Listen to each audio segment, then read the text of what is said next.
বন্ধুরা, আধার কার্ডের মাধ্যমে টাকা তোলার জন্য এখন আর লাগবে না কাস্টমারের ফিঙ্গারপ্রিন্ট। আপনার দোকানে যদি ফিঙ্গারপ্রিন্ট মেশিন নাও থাকে, বায়োমেট্রিক ডিভাইস যদি নাও থাকে, তবুও কিন্তু আপনার দোকানে আসা কাস্টমারের তার ফেস অথেন্টিকেশনের মাধ্যমে, অর্থাৎ তার এই যে মুখের ছবি, এই ছবির মাধ্যমেই কিন্তু আপনার মোবাইলে থাকা যে মোবাইলের ফ্রন্ট ক্যামেরা রয়েছে, সেই ফ্রন্ট ক্যামেরা দিয়েই কিন্তু আপনি ফেস অথেন্টিকেশন করতে পারবেন এবং সেই ফেস অথেন্টিকেশনের মাধ্যমে কিন্তু এই পেজে ট্রানজ্যাকশন হয়ে যাবে। এই ফেস অথেন্টিকেশন দিয়েই কিন্তু আপনারা যে কোনো কাস্টমারের আধার কার্ডের মাধ্যমে টাকা তুলতে পারবেন, ব্যালেন্স চেক করতে পারবেন এবং মিনি স্টেটমেন্ট চেক করতে পারবেন। তাহলে এখানে একটা স্বাভাবিকভাবেই প্রশ্ন আমাদের মধ্যে চলে আসছে, যেহেতু বন্ধুরা এখানে ফিঙ্গারপ্রিন্ট মানে কাস্টমারের ফিঙ্গার লাগছে না, ফিঙ্গারপ্রিন্ট মেশিন লাগছে না, তাহলে কি ফিঙ্গারপ্রিন্ট মেশিন কি আর জীবনেই কিনতে হবে না? ফিঙ্গারপ্রিন্ট মেশিনের জামানা কি শেষ হয়ে গেল? না বন্ধুরা, এখানে কিন্তু অনেক কিছু টুইস্ট রয়েছে। এই যে ফেস অথেন্টিকেশনের মাধ্যমে কাস্টমারের টাকা তুলছেন বা ব্যালেন্স চেক করছেন, এটা কিন্তু সমস্ত ব্যাংকের ট্রানজ্যাকশন হবে না। চলো আপনাদেরকে আমি লাইভ করে দেখাচ্ছি কিভাবে কি করবেন না করবেন এবং কোন কোন ব্যাংকে এই ফেস অথেন্টিকেশনের মাধ্যমে আপনারা কাজ করতে পারবেন। ওকে, সমস্ত কিছু দেখাবো। আপাতত এই সার্ভিসটা আমাদের ইজিপে পোর্টালে চালু হয়ে গেছে। তো চলুন আপনাদেরকে দেখাচ্ছি, যারা যারা ইজিপের রিটেলার রয়েছেন তাদেরকে দেখিয়ে দেবো কিভাবে আপনারা এই ফেস অথেন্টিকেশনটাকে চালু করবেন এবং কিভাবে এই ফেস অথেন্টিকেশনটা কাজ করে। ডিটেলস বিস্তারিত আপনাদেরকে জানাবো। ভিডিওটি লাস্ট পর্যন্ত দেখতে থাকুন এবং ভিডিওর শেষটা মিস করবেন না, কারণ সেখানেই রয়েছে যে এই ফেস অথেন্টিকেশনের পরিবর্তে, যে ফিঙ্গারপ্রিন্ট ডিভাইসের পরিবর্তে যে ফেস অথেন্টিকেশন আসছে, সেটা কতটা কার্যকরী, এটা সত্যি সত্যি কি ইফেক্টিভ হবে, সত্যি সত্যি কি কাজ করবে, মানে ফিঙ্গারপ্রিন্টকে কি সত্যি সত্যি রিপ্লেস করে দেবে? এর উত্তর কিন্তু আপনি ভিডিও শেষে পাবেন। তো চলুন বেশি কথা না বাড়িয়ে সরাসরি চলে যাই আমরা ভিডিওতে এবং সেখানে আপনাদেরকে লাইভ ট্রানজ্যাকশন করে দেখাই। তো বন্ধুরা, যখনই আপনি আপনার মোবাইল থেকে ইজিপের যে অ্যাপস রয়েছে সেটা ওপেন করবেন, ওপেন করার সঙ্গে সঙ্গেই কিন্তু আপনার কাছে আপডেট অ্যাভেলেবেল বলে একটা পপআপ চলে আসবে এবং এখানে আপনাকে আপডেট করতে বলবে। হ্যাঁ, তো আপনাকে সবার আগে অ্যাপসটা আপডেট করতে হবে, আপডেট না হলে কিন্তু কাজ হবে না। এবার ধরুন আপনার এখানে আপডেটের অপশনটা আসছে না, তো সেক্ষেত্রে আপনি ম্যানুয়ালি প্লে স্টোরে গিয়ে সেখান থেকে আপডেট করে নেবেন। দেখুন, প্লে স্টোরে চলে আসবেন, প্লে স্টোরে আসার পরে এখানে ইজিপে লিখে সার্চ করবেন, দিয়ে দেখবেন এখানে আপডেটের অপশন পেয়ে যাবেন। ঠিক আছে, তো দুইভাবে যেভাবে খুশি আপনি আপডেট করতে পারেন। আচ্ছা, আপনার ইজিপের অ্যাপসটা আপডেট করার পর যখনই আপনার ইজিপে অ্যাপসটা খুলবেন, খোলার পর আপনার কাছে এরকম ইন্টারফেস চলে আসবে। ওকে, সো এরপর কী করবেন, সিম্পলি এই যে এখানে আপনার এটা ব্যানারটা কেটে দেবেন। হ্যাঁ, কেটে দেওয়ার পর আপনার ইজিপে খুলে গেল। ঠিক আছে, এবার এখানে আপনার বেশ কিছু নতুন নতুন সার্ভিস দেখতে পাচ্ছেন, এখানে নিউ লেখা রয়েছে, এগুলো কিছু পরিবর্তন হয়েছে, যেমন money transfer, CMS, electricity bill, insurance premium, LIC premium, এরকম কিছু কিছু সার্ভিস এখানে অ্যাডও হয়েছে এবং কিছু কিছু সার্ভিস এখানে চেঞ্জও হয়েছে। তো যাই হোক, এটা নিয়ে আমরা কথা বলবো না, আমাদের মেন যেটা হচ্ছে ফেস অথেন্টিকেশনের মাধ্যমে এই পেজ করা। তো তার জন্য আমরা সিম্পলি এখানে এই পেজ উইথড্রল অপশন আছে, এখানে ক্লিক করব। এখানে যখনই ক্লিক করবেন এখানে আপনার একটা নোটিশ দিয়ে দেবে। হ্যাঁ, এবার নোটিশটা আপনার এখানে বাংলাতেও রয়েছে, পড়ে নেবেন, কোনো ইস্যু নেই। সো আমি কেটে দিলাম। কাটার পর দেখুন, প্রথমত হচ্ছে আপনার এই যে ফেস অথেন্টিকেশন, এটা কিন্তু আপনার এই এয়ারটেল পেমেন্ট ব্যাঙ্কের এইপিএসে কাজ করছে, এনএসডিএল এর পেমেন্ট ব্যাঙ্কে কিন্তু ফেস অথেন্টিকেশনটা কাজ করছে না। ঠিক আছে, এবার অনেক রিটেলার রয়েছেন যাদের এখানে শুধুমাত্র এই এনএসডিএল পেমেন্ট ব্যাঙ্কটাই শো করছে, এয়ারটেলটা শো করছে না। তারা কি করবেন বলে দিই।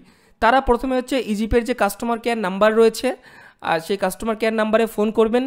ফোন করে আপনি 2 প্রেস করবেন, প্রথমে 2 প্রেস করার পরে আপনাকে বাংলা সিলেক্ট করতে বলবে, বাংলা সিলেক্ট করবেন। বাংলা সিলেক্ট করার পরে বলবেন যে আপনার এইপিএসে এয়ারটেল পেমেন্ট ব্যাঙ্কের এইপিএস অপশনটা নেই, তো তারা ওখান থেকে এনেবেল করে দেবে। তো আমারটাও ছিল না, আমি জাস্ট একটু আগে কল করেছি, কল করে এই এয়ারটেল পেমেন্ট ব্যাঙ্কের এইপিএসটা অ্যাক্টিভেটের জন্য বলেছি, তারা বললো যে খুলে দিয়েছে। তো চলুন এখানে আমি ক্লিক করে দেখছি। এখানে ক্লিক করার সঙ্গে সঙ্গে দেখতে পাচ্ছেন এয়ারটেল পেমেন্ট ব্যাঙ্কের প্রথমবার যদি আপনি এখানে আসেন, তো আপনার এয়ারটেল পেমেন্ট ব্যাঙ্কটা অ্যাক্টিভেট না থাকলে প্রথমে আপনাকে অ্যাক্টিভেট করতে হবে।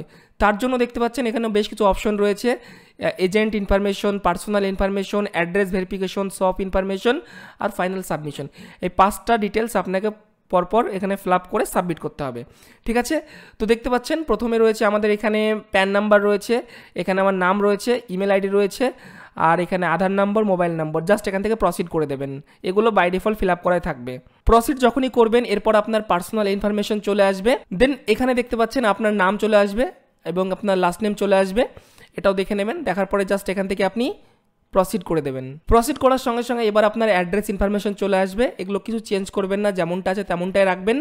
রাখার পরে সিম্পলি এখান থেকে আপনি আবার প্রসিড করে দেবেন। প্রসিড করার পরে দেখতে পাচ্ছেন আপনার কাছে এরকম অপশন আসবে। এবার কি করবেন, এখানে কিছু কিছু জিনিস আপনার সব ইনফরমেশন, তো এখানে কিছু কিছু জিনিস যদি ফিল না থাকে সেটা ফিল করবেন, হ্যাঁ, ফিল করে জাস্ট আবারও প্রসিড করবেন। আমার এখানে শপ নেমটা যেমন খালি রয়েছে, তো এখানে আমি লিখে দেবো শপ নেমটা। প্রসিড করার সঙ্গে সঙ্গে আপনার আসবে ফাইনাল সাবমিশন। সো এখানটাই দেখতে পাচ্ছেন আপনাকে এটা টিক করবেন, টিক করার পরে এখানে ফাইনাল সাবমিট মেরে দেবেন। তো বন্ধুরা আমাদের ফাইনাল সাবমিশন হয়ে গেল। ফাইনাল সাবমিশন হওয়ার পর এটা কিন্তু অটোমেটিকলি 24 ঘন্টার মধ্যে অ্যাক্টিভেট হয়ে যায়। আপনি যদি তার আগে করতে চান তাহলে আপনাকে আবারও আরেকবার কাস্টমার কেয়ারে কল করতে হবে, কল করে বলতে হবে যে আমার এয়ারটেল পেমেন্ট ব্যাঙ্কটার ফর্মটা আমরা ফিল করে দিয়েছি বাট এখনও অ্যাক্টিভেট হয়নি, তো তারা ওখান থেকে অ্যাক্টিভেট করে দেবে। তো দেখুন আমি যদি এখানে ক্লিক করছি, এই দেখুন your BC registration request is pending at bank approval এরকম দেখাচ্ছে, ঠিক আছে। তো আপনাকে ওয়েট করতে হবে। তো চলুন আমি আরেকবার কাস্টমার কেয়ারে কল করে নিই, কল করে বলি তাদেরকে এটা অ্যাক্টিভেট করতে। তো বন্ধুরা মোটামুটি আধ ঘন্টা মতো অপেক্ষা করলাম এয়ারটেল পেমেন্ট ব্যাঙ্কের ফর্মটা সাবমিট করার পর। হ্যাঁ, তারা আমাকে কল করলো কারণ আমার শপ নেমটা একটু ভুল হয়েছিল। তো আপনারা আপনাদের শপ নেমটা ঠিকভাবে দেবেন, শপ নেমের জায়গায় যেন আপনার নাম লিখে ছেড়ে দেবেন না, প্রপার যেন একটা দোকানের নাম হয়, ঠিক আছে, না হলে রিজেক্ট হয়ে যাবে। তো আমি ঠিকঠাক করে দিয়ে তারা রেডি করে দিল। তো দেখুন এখন যদি আমি এয়ারটেল পেমেন্ট ব্যাঙ্কের এটাতে ক্লিক করব, তো ক্লিক করার সঙ্গে সঙ্গে কিন্তু আমার এখানে দেখতে পাচ্ছেন এয়ারটেল পেমেন্ট ব্যাঙ্কের এই পেজ এখানে খুলে গেল।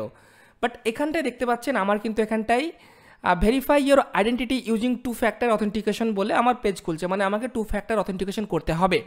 তো বন্ধুরা দেখতেই পাচ্ছেন এখানে 2 ফ্যাক্টর অথেন্টিকেশন করার জন্য আমার এখানে দুটো অপশন রয়েছে, একটা রয়েছে বায়োমেট্রিক বা আইরিস ডিভাইস, আর ঠিক তার পাশে রয়েছে বাই ইউজিং ফেস অথেন্টিকেশন, মানে আমাদের কোনো রকম ফিঙ্গারপ্রিন্ট ছাড়াই মুখের যে ছবি, হ্যাঁ, মোবাইলের যে ফ্রন্ট ক্যামেরা সেই ছবি দিয়েই কিন্তু এখানে ফেস অথেন্টিকেশন হয়ে যাবে, ঠিক আছে।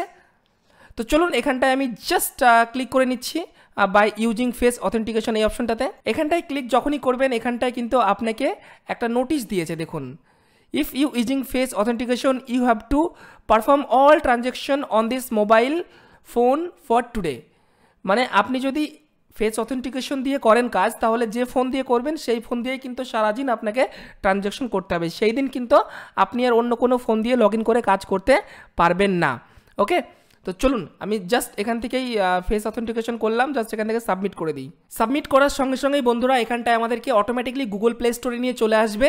এখানটায় আধার ফেস আরডি বলে একটা অপশন, এটা আপনাকে ইনস্টল করতে বলবে। তো চলুন এটা আমরা ইনস্টল করে নিই। দেখুন ইনস্টলে বসিয়ে দিলাম, এটা ডাউনলোড হচ্ছে, 53 MB মতো সাইজ, তো একটু টাইম লাগবে। তো বন্ধুরা দেখতেই পাচ্ছেন এখানে আমাদের আধার ফেস আরডিটা ইনস্টল হয়ে গেছে, এখানে আনইনস্টলের অপশন চলে এসছে।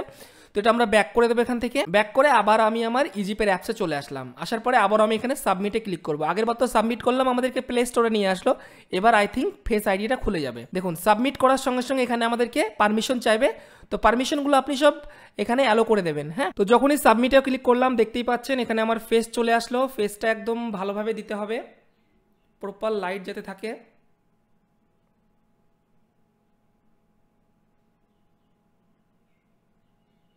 ওকে, তো বন্ধুরা এখন আমাদের এইপিএস অপশন খুলে গেল। তো এখন আপনারা দেখতে পাচ্ছেন এখানে ক্যাশ উইথড্রল রয়েছে, ব্যালেন্স ইনকোয়ারি রয়েছে, আধার পে রয়েছে, মিনি স্টেটমেন্ট রয়েছে, এই সব ট্রানজ্যাকশন আপনারা করতে পারবেন।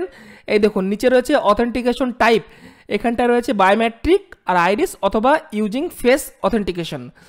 তো এই ফেস অথেন্টিকেশনের মাধ্যমেই কিন্তু আপনারা ট্রানজ্যাকশন করতে পারবেন, কাস্টমারের ফিঙ্গারপ্রিন্ট ছাড়াই জাস্ট মোবাইল ফোনের ফ্রন্ট ক্যামেরা দিয়ে কাজ করতে পারবেন। এবার এখানে একটা টুইস্ট রয়েছে বন্ধুরা, এই যে ফেস অথেন্টিকেশন এটা কিন্তু সব ব্যাংকের ক্ষেত্রে হবে না। এক্সাম্পল ধরুন এখানে যদি আমি স্টেট ব্যাঙ্ক সিলেক্ট করি, দেখুন স্টেট ব্যাঙ্ক সিলেক্ট করলেই কিন্তু এখানে অটোমেটিকলি ফেস অথেন্টিকেশন অপশনটা হেঁটে গেল, মানে স্টেট ব্যাঙ্কের ট্রানজ্যাকশন কিন্তু আপনারা এই ফেস অথেন্টিকেশনের মাধ্যমে করতে পারবেন না। তাহলে এখানে বেশ কিছু ব্যাংক রয়েছে, এখানে যদি আমি পাঞ্জাব ন্যাশনাল ব্যাঙ্ক সিলেক্ট করি, দেখুন এটাও কিন্তু হচ্ছে না ফেস অথেন্টিকেশনের মাধ্যমে। যদি এখান থেকে আমি সিলেক্ট করি এয়ারটেল পেমেন্ট ব্যাঙ্ক, দেখুন এয়ারটেল পেমেন্ট ব্যাঙ্কের কিন্তু আপনি করতে পাচ্ছেন। তারপরে এখানে যদি আমি অন্য কিছু ব্যাঙ্ক ধরি, ব্যাঙ্ক অফ বরোদা, দেখুন ব্যাঙ্ক অফ বরোদারও কিন্তু ফেস অথেন্টিকেশনের মাধ্যমে আপনি ট্রানজ্যাকশন করতে পারবেন। তো এখানে কিছু নিয়ম আছে, কিছু রেস্ট্রিকশন রয়েছে, সমস্ত ব্যাংকের কিন্তু এই প্রসেসের মাধ্যমে কাজ করা সম্ভব হচ্ছে না। যদি এই ফেস অথেন্টিকেশনের মাধ্যমে সমস্ত ব্যাংকের ট্রানজ্যাকশন হতো তাহলে কিন্তু সব থেকে ভালো হতো, তাহলে আমাদের ফিঙ্গারপ্রিন্ট মেশিন কেনার কোনো দরকারই ছিল না। বাট যেহেতু সব ব্যাংকের হচ্ছে না, তাহলে আমাদেরকে সেই ফিঙ্গারপ্রিন্ট মেশিন কিনতেই হবে। কারণ যদি আমাদের কাছে কোনো স্টেট ব্যাংকের কাস্টমার আসে তখন কিন্তু ফিঙ্গারপ্রিন্ট মেশিন লাগবে, এই ফেস অথেন্টিকেশনের মাধ্যমে ট্রানজ্যাকশন হবে না। তো বন্ধুরা এই ছিল আজকের একটা কমপ্লিট ভিডিও, যেটাতে আপনাকে কমপ্লিট ইনফরমেশন দিলাম যে কিভাবে আপনারা এই ফেস অথেন্টিকেশন সার্ভিসটা এনেবল করবেন, এই সার্ভিসটা কিভাবে কাজ করে, সমস্ত কিছু। তো ভিডিওটি যদি আপনার ভালো লাগে অবশ্যই লাইক করবেন, বন্ধুদের সঙ্গে শেয়ার করবেন, চ্যানেলে নতুন হলে অবশ্যই চ্যানেলকে সাবস্ক্রাইব করবেন। আর যদি আপনি ইজিপের আইডি নিতে ইন্টারেস্টেড থাকেন তো অবশ্যই আমাদের সঙ্গে যোগাযোগ করে আইডি নিতে পারেন।